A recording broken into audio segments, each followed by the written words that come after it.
This is a serious, life-threatening matter. If you are refusing to leave during this mandatory evacuation, then you need to do things like notify your legal next of kin, because the loss of life is very, very possible. So please adhere to this. This is not a talking point. This is not a script, but we are saying this because we're concerned with you. The worst is yet to come. That is the mayor with the city of Fayetteville saying if you refuse to leave, you better notify your next of kin. It may look calm out there at this hour. However, there is more rain to come, which means the rivers have not crested yet. They're expecting that to come within the next couple of days. Right now, we want to get you out to the Emergency Operations Center where Governor Roy Cooper is addressing the media.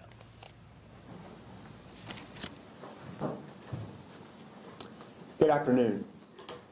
Powerful torrents of water are flooding homes, wiping out roads, and sweeping away cars in North Carolina. These cruel floodwaters are life-threatening and destructive. I'm here with an urgent travel warning. Stay off the roads in most parts of the state of North Carolina, especially south of US 64 and east of US 73-74. Don't make yourself someone who needs to be rescued. We told you this morning that roads are getting dangerous and worse with every passing minute. That has come true with a vengeance over the last few hours. When a storm is bad enough to shut down interstate highways, you know other roads may be even in worse shape. All roads in the state right now are at risk of floods. Roads you think may be safe can be washed away in a matter of minutes. If you must drive, don't drive on flooded roads. Just a few inches of water can sweep your car away. Be alert for sudden flooding, and be prepared to get to higher ground quickly. Pay close attention to flash flood warnings and follow local evacuation orders. If you have evacuated from the coast to a safe place, don't go back now.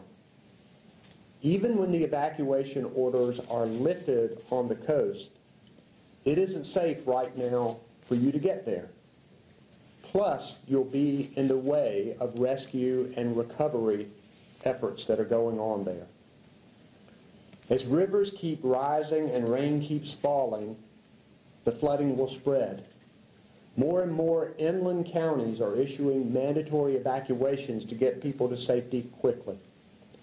I now want to recognize the Secretary of Transportation, Jim Trogdon, who will give us an update on road conditions and predictions a few hours and days down the road. Jim. Thank you, Governor. Road conditions across nearly all of our state will be rapidly deteriorating in the coming days. As Hurricane Florence continues to pound North Carolina, flooding will increase, moving from east to west, according to predictions.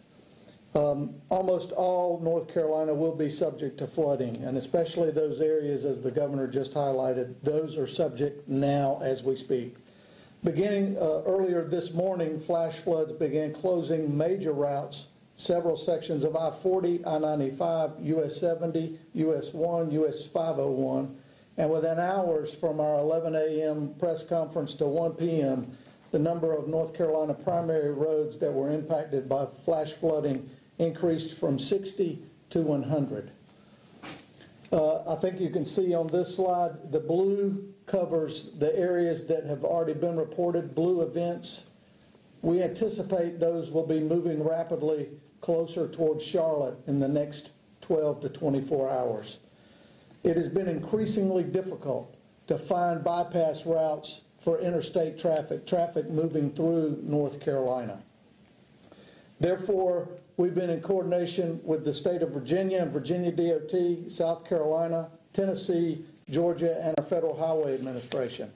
So we've announced that if traveling I-95 and the other north-south through North Carolina, we're asking those travelers to use Virginia's I-64 west to I-81 to I-75 in Tennessee to I-16 into Georgia.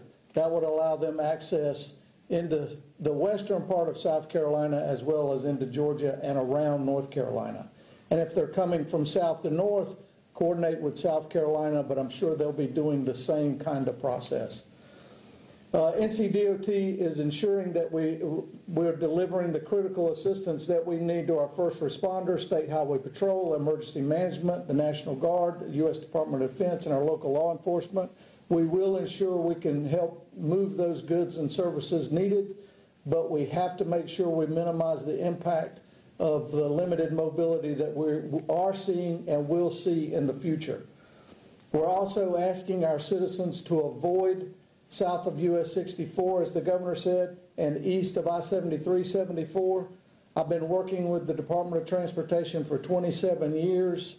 Every storm from Fran up until Matthew, I have never seen flash flooding like this occur in our state, and it's tremendously impacting our ability to help move travel on our interstates and U.S. routes because of the rapidity and fluidness and dynamics of how fast these events are occurring and how dynamic they are. So my concern in making this recommendation, my concern was the one thing that we must do is provide safe services for people that are moving through our state. And the one thing I want to prevent is thousands of people stranded on our interstates or U.S. routes with flooding events on each side, putting more burden on our first responders to be extracting thousands of people that use our roadways daily. We want to make sure we avoid that. That's why we're doing and proposing and executing what I just stated. Our crews are making assessments now, clearing debris where they can. We're going to continue to do that through the coming days. All the events that we're seeing now are a combination of either storm surge in those eastern counties or flash flooding throughout the Piedmont. We believe that will continue to increase. We want to make sure we're responding as rapidly as possible and ensuring the safety of our citizens. So we are attempting to bypass as much traffic out of North Carolina as possible, and then asking our citizens in those critical regions to stay in place. Another day, flash flooding will reside in these areas, and it will start moving farther west, and we'll ask them to do the same thing probably tomorrow.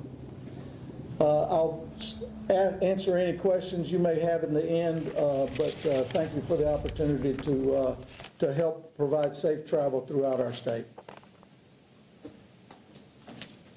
Thank you, Secretary Trogdon. We'll now hear from Colonel Glenn McNeil, the commander of the North Carolina Highway Patrol.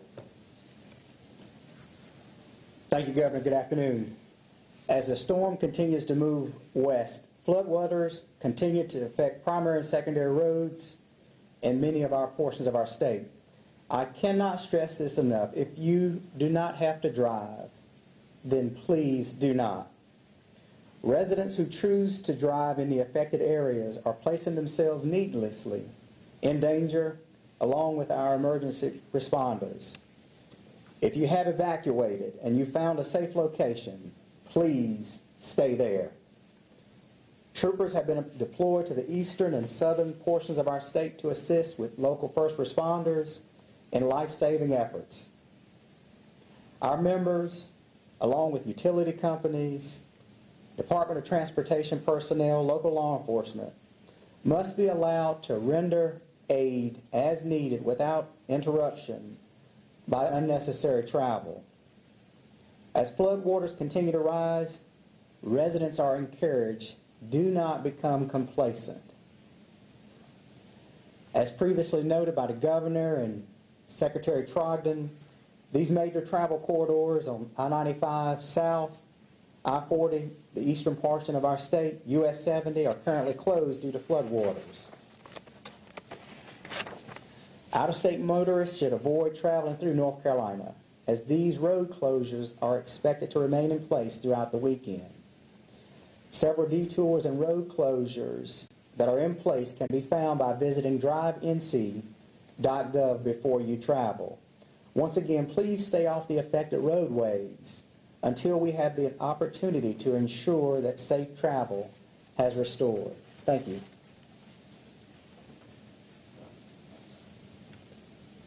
Thank you, Colonel. We remain grateful for our first responders who are out there right now saving lives, protecting lives in this killer storm. Rescuers are reaching flooded areas by boat and by air, taking hundreds of people to safety. Now we'll hear from Mike Sprayberry, our Director of Emergency Management. Thank you, Governor. Good afternoon, everyone. The State Emergency Operations Center continues to remain activated at a level 1, 24 hours a day with the complete state emergency response team. We are currently engaged in large-scale search and rescue operations in our coastal counties, and our logistics teams are pushing out commodities as requested. As expected, we are continuing to experience widespread flooding. Let me assure you, this flooding is only going to get worse.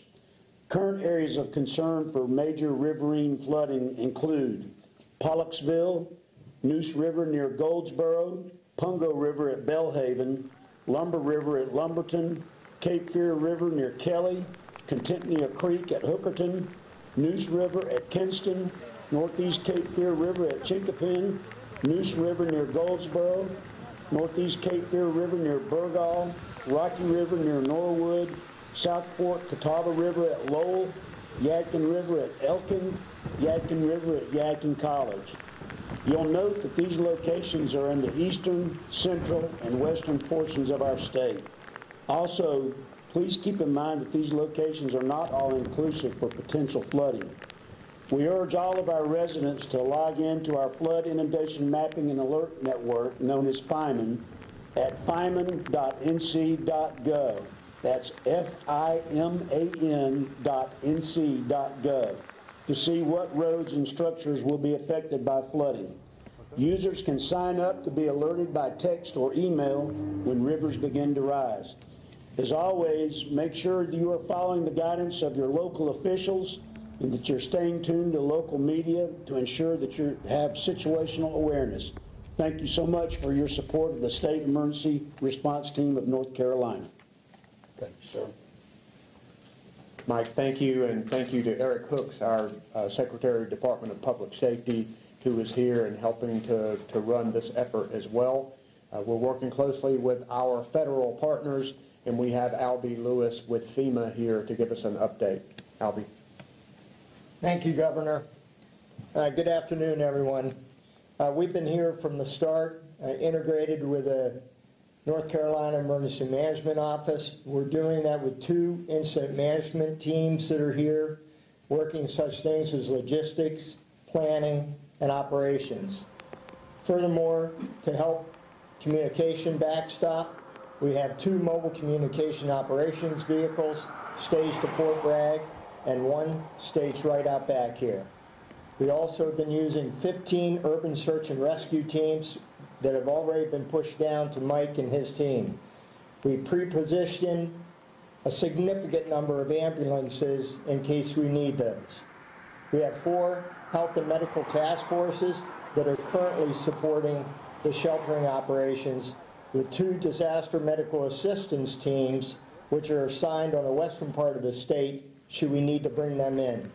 We are also pre-staging a significant amount of additional assets so that as we push forward assets to Mike and his team, we have a short distance to reach back to grab those other assets.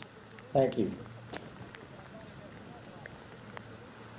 Our primary focus right now is the safety and security of North Carolinians, and we ask everyone to join us so that we can be successful in this effort. I'll take your questions and questions for any of the people here on the platform. Thank you. I just want to be clear, you are literally asking out-of-state travelers to bypass the state of North Carolina. How long do you think that situation will continue? Mr. Secretary. Yes, so we're asking those that would be traveling through North Carolina to avoid North Carolina. Because this is the flash flooding, we could see this for several days. However, as Director Sprayberry said, we anticipate that the flash flooding impacts, although not in the same locations, may be replaced by the riverine flooding, which could take up to a week. So right now, this is what we need to do today just to make sure motorists are safe in North Carolina. However, we may need to take additional actions moving forward in different locations with different actions.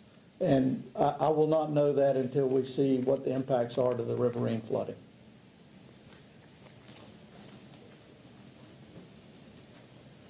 Jerry Robertson with AP. I wonder if Jim could come up again. Sure. And regarding I-95, we know that there's like a 16-mile stretch that's closed and probably will be until maybe Monday. Are there any other stretches of I-95 that also are closed? We not closed at this time, but we anticipate soon would be the same stretch that was impacted during Matthew near Lumberton at the Lumber River.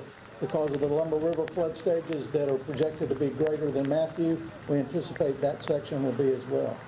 So those are ones that we know. We also believe there may be some in or around Fayetteville that may or may not be impacted with the flooding in the coming days.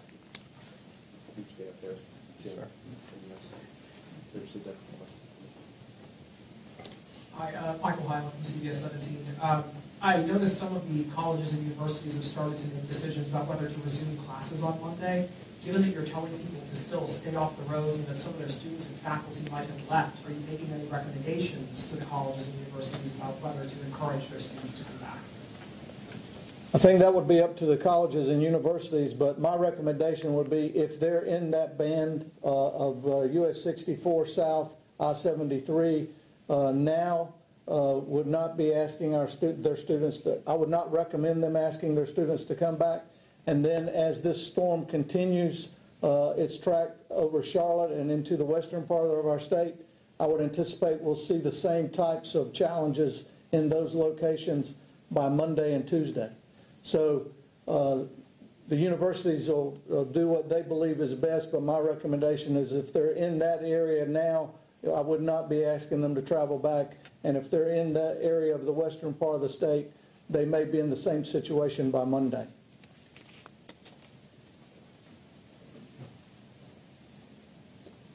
Other questions? Yes, Gary. Governor, do you have an update at all about the number of confirmed fatalities? No update since the last briefing. Okay, we'll let you know when the next one is. Thank you very much. And that was Governor Roy Cooper giving us an update on the situation. Of course, there are a lot of flooded roads out there. They're asking you to stay off if you don't have to get out. Yeah, he's